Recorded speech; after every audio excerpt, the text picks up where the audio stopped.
ចឹងការបោះឆ្នោតជាលើកទី2ក្នុងប្រវត្តិសាស្ត្រប្រទេសកម្ពុជាគឺធ្វើឡើងនៅថ្ងៃទី11ខែកញ្ញា1955នេះ11កញ្ញា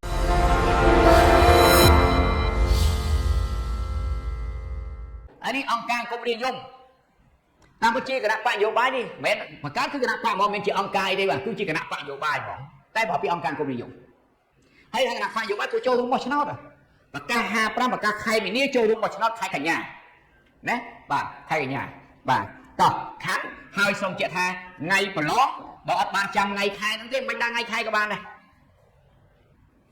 បានចូលបន្ទាត់ត្រេមួយវិញណាអង្គការសង្គមនិយមបានចូលរួមបោះឆ្នោតឃើញទេអង្គការសង្គមរាស្ត្រនិយមបានចូលរួមបោះឆ្នោត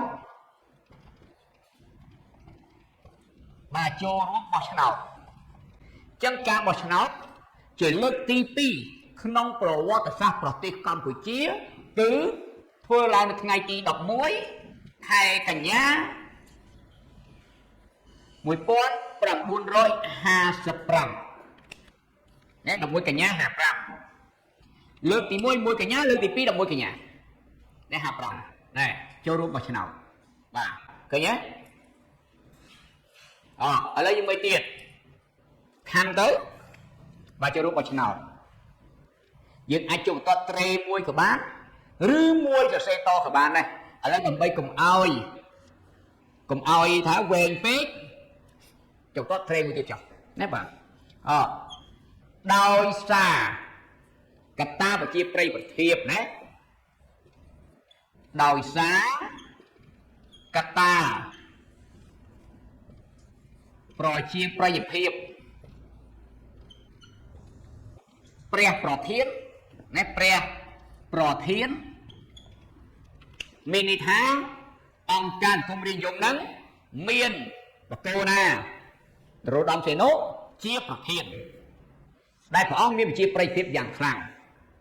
តើចំណុចណាខ្លះដែលធ្វើឲ្យព្រះអង្គមានប្រជាប្រិយភាពទី1លក្ខខណ្ឌធម្មជាតិចឹងព្រះអង្គកតាធម្មជាតិទី1ទី2ព្រះអង្គកើតក្នុងរាជវង្សដែលប្រជាពលរដ្ឋខ្មែរយើងជឿជាក់លើរាជវង្សហើយព្រះអង្គជាព្រះជាអតីតព្រះជាហ្នឹងទី3ស្នាព្រះហស្ថទាមទារឯករាជ្យជូនជាតិនេះសំធេញក្នុងហៅដែលធ្វើឲ្យប្រជាពលរដ្ឋជឿជាក់នឹងទី1កត្តាទី2គឺកត្តាគេហៅថាភាពរឹងមាំនៃរចនាសម្ព័ន្ធដឹកនាំណាភាពដល់ឃ្លាទៅភាពរឹងមាំនៃរចនាសម្ព័ន្ធដឹកនាំណាហើយទៅក្បាលម៉ាស៊ីនដឹកនាំណាទៅតាមណាតាមមូលដ្ឋានណាបាទថ្នាក់មូលដ្ឋានណាបាទតាមមូលដ្ឋានឬក៏ថ្នាក់មូលដ្ឋានមានន័យថាតំណាងនៃគណៈបកនយោបាយអង្គការសង្គមរាជយមនេះនៅតាមមូលដ្ឋានណាថ្នាក់ដឹកនាំគាត់ធ្វើល្អអត់យកអភិក្សាអួបនួមកធោជាតំណាងរាជទេអត់យកទេអញ្ចឹងពេលប្រកាសឃោសនាមកឆ្នោតទាំងអស់គឺនៅតាមមូលដ្ឋានគាត់មកគឺសុទ្ធតែអ្នកចេះដឹងអ្នកចេះដឹងមានការគ្រប់គ្រងណាទាំងពីគ្រូរៀននិស្សិតបញ្ញវន្តគ្រប់គ្រងចឹងប្រជាពលរដ្ឋលោកមើលឃើញហើយបើគណៈបកនយោបាយហ្នឹងបើអត់មាននេះហ្នឹងស្រាប់រហូតណាបានឈរជាអត់ឈរដល់មានចំណេះដឹងឲ្យចេះដឹងខាងជេខាងបចោខាងឌៀមដាមខាងអីចឹងតែណាបោះឆ្នោតដល់បាទចាំបោះឆ្នោតទេពេលចឹងយ៉ាងណាមួយសម័យហ្នឹងដឹកនាំតាមមូលដ្ឋានមាននិស្សិតបញ្ញវន្តជួយឈរជាមួយជួយឃោសនាជួយនេះដឹកនាំជួយទាំងអស់ណាបាទកត្តាទី2កត្តាទី3កត្តាក្បាលម៉ាស៊ីនដឹកនាំបាទកត្តាក្បាលម៉ាស៊ីនដឹកនាំមានអក្សរជននយោបាយណាមានអក្សរជននយោបាយមួយចំនួនមកពីបកផ្សេងមានទស្សនៈនយោបាយផ្សេងបានចុះចូល បានចូលជាមួយគណៈបកសង្គមនិយមអញ្ចឹងយើងបើពាក្យកត្តាទី2គឺបាទកន្លែងនេះណាបាទសុំផ្សេងនេះទៅកុំឲ្យចម្លងនេះតិចបាទកត្តាបាទកត្តាក្បាលម៉ាស៊ីនដឹកនាំក្បាលម៉ាស៊ីនដឹកនាំមានអ្នកនយោបាយល្បីមានបញ្ញវន្តល្បីចូលរួមតែធ្វើឲ្យប្រជាជនជឿជាក់បាទក្បាលម៉ាស៊ីនដឹកនាំណាហើយណាបាទម៉ាស៊ីនដឹកនាំណ៎ទៅតមែនទេគ្រូដាក់អត់ទេចង់និយាយថាទៅសេតពីខាងនេះមែនទេគ្រូបាទសេតណាបាទបានតែអរគុណបាទមួយទៀតដែរកត្តាទី4កត្តាហិរញ្ញវត្ថុនេះកត្តាវិស័យហិរញ្ញវត្ថុនេះរឿងលុយណាហិរញ្ញវត្ថុអូសំខាន់ណាស់ខាងណាកាលមុនណាគេជួយគ្នាដល់ចិត្តឥឡូវអត់ទេបាទកាលមុនគេថាម៉េចនៅក្នុងអាស្អីអីគេស្នេហាបាទស្នេហាបាទឥឡូវអត់ទេស្នេហាបើមានទឹកប្រាក់ទេក៏នៅវិភាគបានយូរដែរព្រោះសម័យឥឡូវសម័យគេចាយលុយសម័យសម្ភារៈទំនើបអត់បានមិនយកចិត្តទៅទិញទេយកលុយទៅទិញបាទប៉ុន្តែមករបបកាត់វិចិត្រលុយអាចទិញ3ច្រើនយ៉ាងប៉ុន្តែលុយមិនអាចទិញចិត្តបានទេលោកគ្រូសុំប្រវាយកាមេរ៉ាទៅគ្រូតោះនិយាយណាតិចថាអូចង់និយាយលេងខ្វល់វិញណាគេដោតែលុយគាត់ច្រើនណាស់គ្រូបាទតែតោះមកពិសេសរ៉ៃវត្ថុចាំធ្វើឲ្យបាទអង្គការគុំនិយមទទួលជោគជ័យណាបាទកតាឃើញទេបាទនេះថាជាប្រិយភាពប្រធានហ្នឹងបាទធ្វើឲ្យប្រជាជនជឿជាក់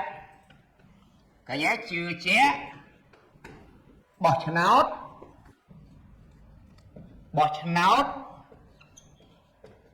ជូនអង្គការសង្គមរាស្ត្រនិយមដោយសំឡេងបាទណាដោយសំឡេងបាន83.87%ណា83នេះ 82% ហើយកន្លែងនេះខណ្ឌមកឥឡូវខ្ញុំសុំខណ្ឌលើនេះមួយចុះបាទខណ្ឌបាទកន្លែងនេះខណ្ឌចុះបាទណាហើយបានចុះបន្ទាប់មកដាក់ថាអង្គរបបអង្គមនិយមបានលេចឡើងណារបបសង្គមរាស្ត្រនិយមបានលេចឡើងបាទសូមជឿថានៅពេលដែលព្រះអង្គឈ្នះហើយព្រះអង្គបានអំពាវនាវគ្រប់គណៈបកនយោបាយទាំងអស់គណៈបកចាញ់ឆ្នោតក្តីគណៈបកដែលមានសម្លេងតិចក្តីសម្លេងច្រើនក្តីព្រះអង្គអំពាវនាវឲ្យចូលរួមព្រះអង្គមករំលាយបកខ្លួនក៏បានមិនបាច់រំលាយក៏បានណាចូលរួមជាមួយព្រះអង្គមកក្នុងការដឹកនាំជាតិណារួមជាមួយព្រះអង្គក្នុងការដឹកនាំជាតិឃើញទេបាទព្រះអង្គពាវនាវចឹងណាពាវនាវចឹងមានគណៈបកនយោបាយខ្លះក៏បានរំលាយបកខ្លួនចោលចូលរួមមួយព្រះអង្គគណៈបកនយោបាយខ្លះអត់រំលាយខ្លួនឯងចោលទេប៉ុន្តែបានមកចោះចូលដោយហើយបានមកចូលរួម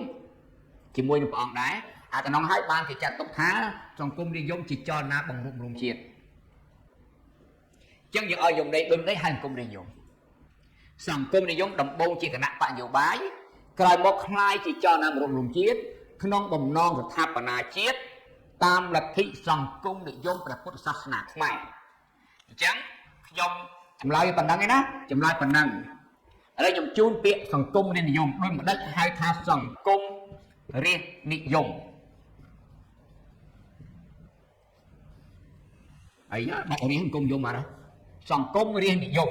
ដូចម្ដេចហៅសង្គមរាស្ត្រនិយមសង្គមរាស្ត្រនិយម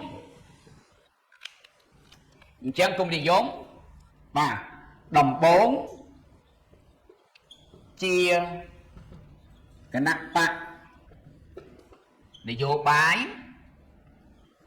đây rồi một khai chia cho là na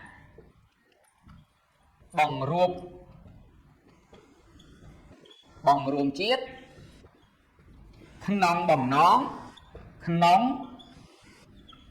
nón tháp bà na chiết tam nè lập thị sòng cúng nị giốngព្រះពុទ្ធសាសនាខ្មែរព្រះពុទ្ធសាសនាខ្មែរណាព្រះពុទ្ធសាសនាខ្មែរណែនឹងគុំនិយមតបោជាគណៈបញ្ញោបាយគាត់មកខ្លាយចលនារំជាតិណាតែយើងអាចឆ្លើយចេះបានប្រគំនិយមគឺជាចលនារំជាតិក៏បានដែរឆ្លើយនឹងទៅក៏បានដែរគឺជាចលនារំជាតិក្នុងដលថាបណាជាតិតាមលទ្ធិសង្គមយមពុទ្ធសាសនាខ្មែរអាចកាត់យកកណាត់នេះគឺជានេះកាត់យកកន្លែងនេះចលនារំជាតិបានតែព្រោះប្រការឡើងក្នុងម្ដងរំជាតិបើឈ្នះរំជាតិតែដើម្បីនេះបានត្រាគាត់គឺជាប្រកាសជាគណៈបញ្ញោបាយណាជាគណៈបញ្ញោបាយព្រោះចូលរួមមកឆ្នោតបើអត់ចូលរួមមកឆ្នោតមិនជាគណៈបញ្ញោបាយទេ E-School Cambodia ផ្ដល់នូវចំណេះជំនាញចំណូល